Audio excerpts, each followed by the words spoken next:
आपल्या सोलापूरचे सुप्रिंटेंडेंट साळेसाहेबांना कॅनलमध्ये पाणी सोडण्यासाठी विनंती करण्यासाठी आम्ही शिष्टमंडळ आलो होतो।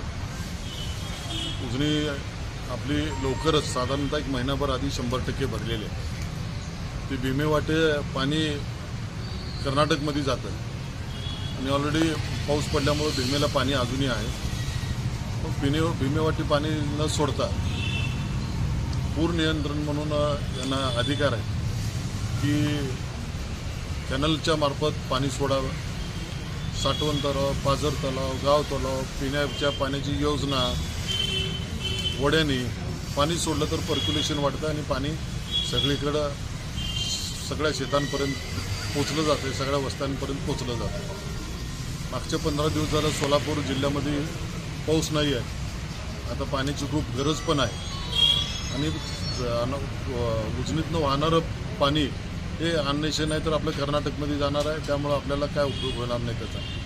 म्हणून मी विनंती करत साहेबांना की ताबडतोब तुम्ही कॅनलच्या मार्फत सगळ्या शेतकऱ्यांना सगळ्या टेल टू हेड पाणी भरा आणि सगळे पाझर तलाव, साठवण तलाव, गाव तलाव, पाण्याची योजना ओढ्यामार्फत त्यांनी म्हणले आम्ही आजच नियोजन करतो, उद्यापासून सोडण्याचं आमचं नियोजन राहील।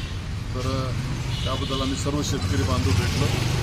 तसंच शिरापूरचा आणि नरोटवाडीला पाणी पोचणारा एक पाईपलाईन झालेली आहे, 200 मीटर काम राहिलेलं आहे। ते सुप्रिंटेंडेंट बगाडे साहेबांकडे काम आहे, त्यांच्याशी माझा फोनवर संपर्क झाला।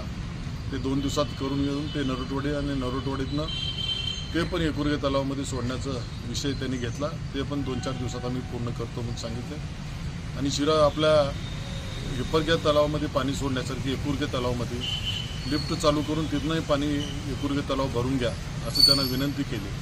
ते 2-4 कामं होते, त्यांनी सगळ्यांना होकारार्थ दाखवला आणि ते नक्कीपणे त्याचा शेतकऱ्याला आपल्या सर्व सोलापूरच्या जनतेला फायदा होईल एवढीच मी त्यांना विनंती केलं आणि आमच्या शिष्टमंडळाने ते मान्य केलं आणि उद्यापासून त्यांनी कारवाई सुरू करतो।